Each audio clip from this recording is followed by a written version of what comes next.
Halo saudara, jumpa kembali bersama saya Vidi Batlolone di Gelar Perkara. Lagi-lagi kekerasan seksual terjadi pada anak. Di Bantar Gebang, Bekasi, Jawa Barat, seorang bocah perempuan menjadi korban kekerasan seksual yang dilakukan tetangganya. Tak hanya itu, pelaku juga menghilangkan nyawa korban. Mengapa pelaku tega melakukan perbuatan keji tersebut?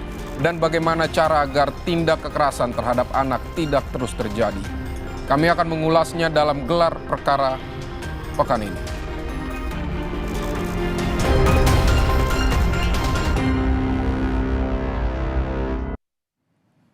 Saudara, kasus pencabulan dan pembunuhan terhadap bocah perempuan di Bantar Gebang, Bekasi terungkap setelah warga dan polisi menggerebek rumah pelaku dan menemukan karung berisi jenazah korban di dalam lubang pompa air. Lantas bagaimana pelaku bisa mendekati korban hingga melakukan pencabulan? Ikuti penelusuran jurnalis Kompas TV Abel Insani.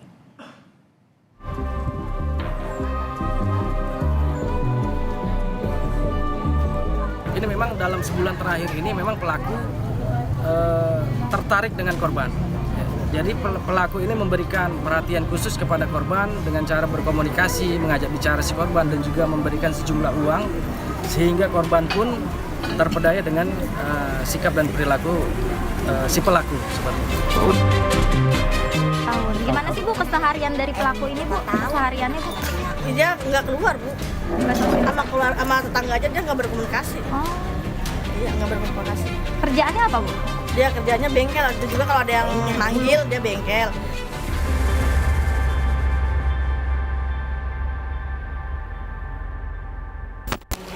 Miris, seorang perempuan berumur 9 tahun dicabuli lalu dibunuh dan jasadnya dimasukkan ke dalam karung dan dibuang ke dalam lubang dengan kedalaman 2,5 meter. Hal ini dilakukan oleh lelaki yang tidak bermoral yang sudah berumur 61 tahun. Lalu, bagaimana polisi menguak fakta kejahatan ini? Ikuti saya di Gelar Perkara.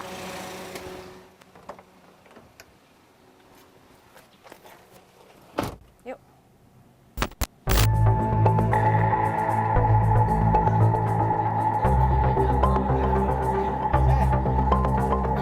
Awal Juni lalu, warga Kelurahan Ciketing Udik, Bantar Gebang, Kota Bekasi, dikejutkan oleh kasus pembunuhan terhadap bocah perempuan 9 tahun yang dilakukan oleh tetangganya.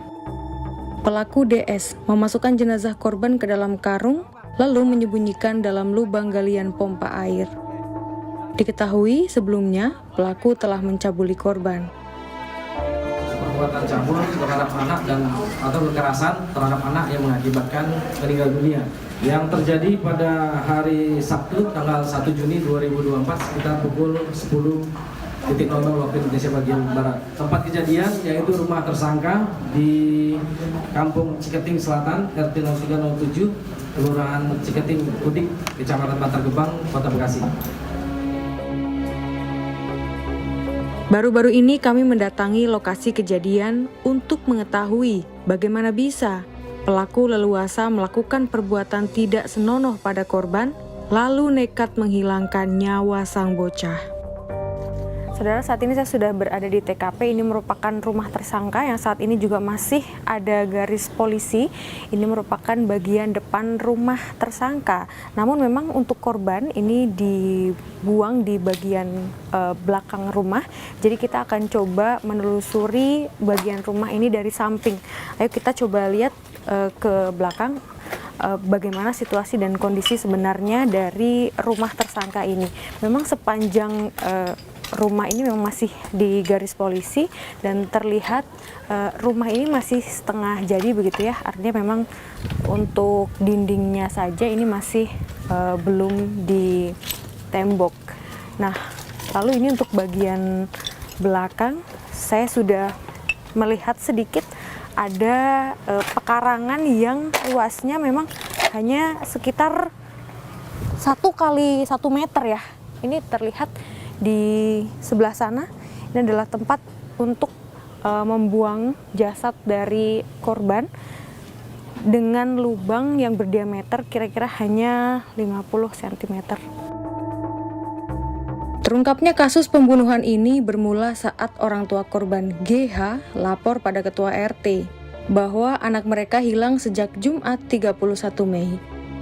Berdasar keterangan warga yang sempat melihat korban bermain di dekat rumah pelaku, akhirnya pada Sabtu siang orang tua korban bersama dengan warga melakukan pencarian di rumah DS.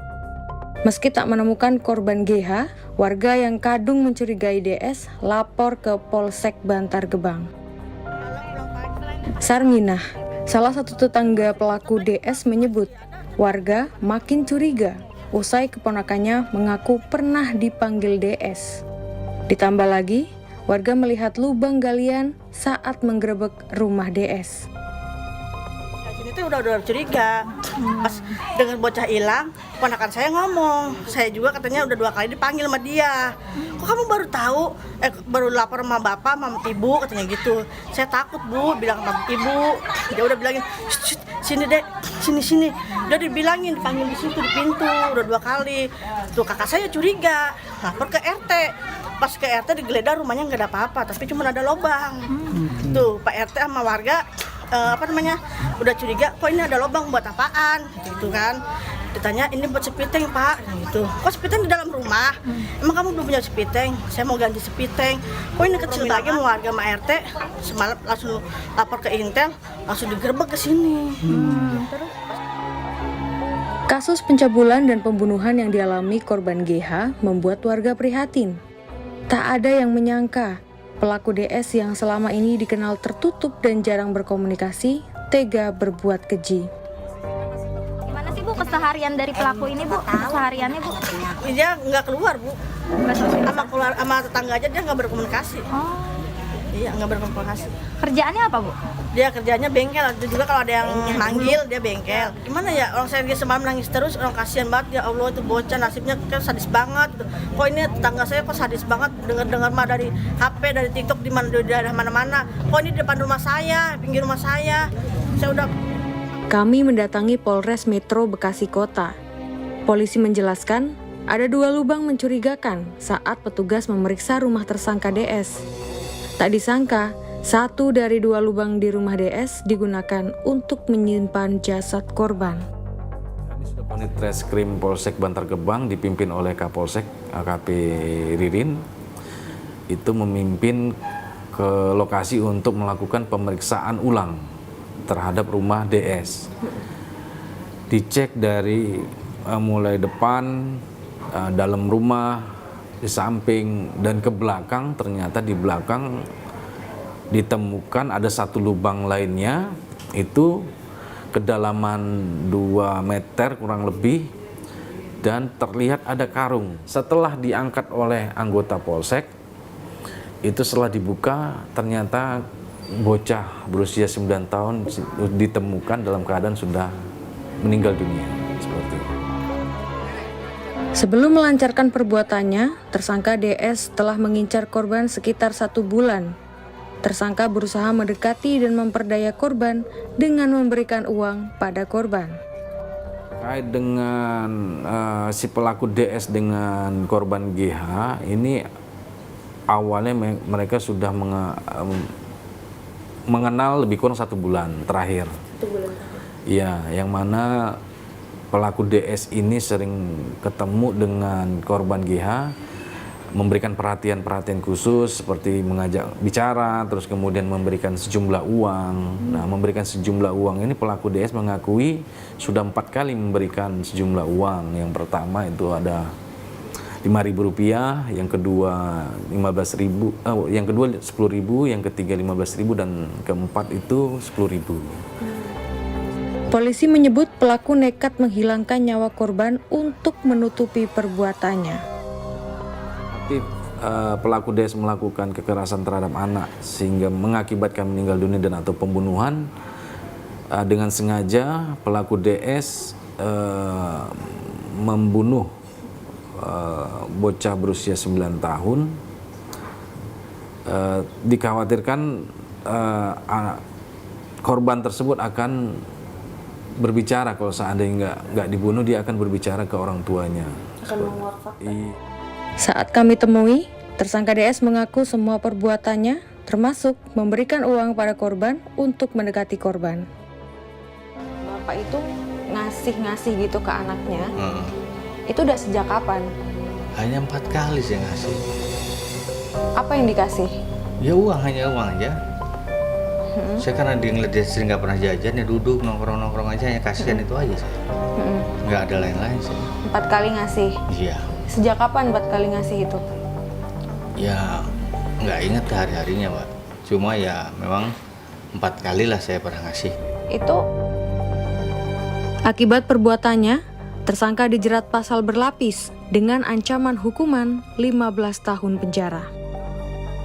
UDS dijerat pasal 80 ayat 3, subsidiar pasal 82 Undang-Undang Perlindungan Anak dan atau junto pasal 338 KUHP, yaitu pasal pencabulan disertai dengan kekerasan mengakibatkan anak meninggal dunia dan atau pembunuhan dengan ancaman pidana 15 tahun penjara. Awalnya pelaku atau tersangka ini tidak mengaku telah mencabuli korban, tetapi setelah tim forensik menunjukkan hasil dari otopsi dan menjurus ada pencabulan oleh pelaku, barulah pelaku mengaku bahwa telah mencabuli korban.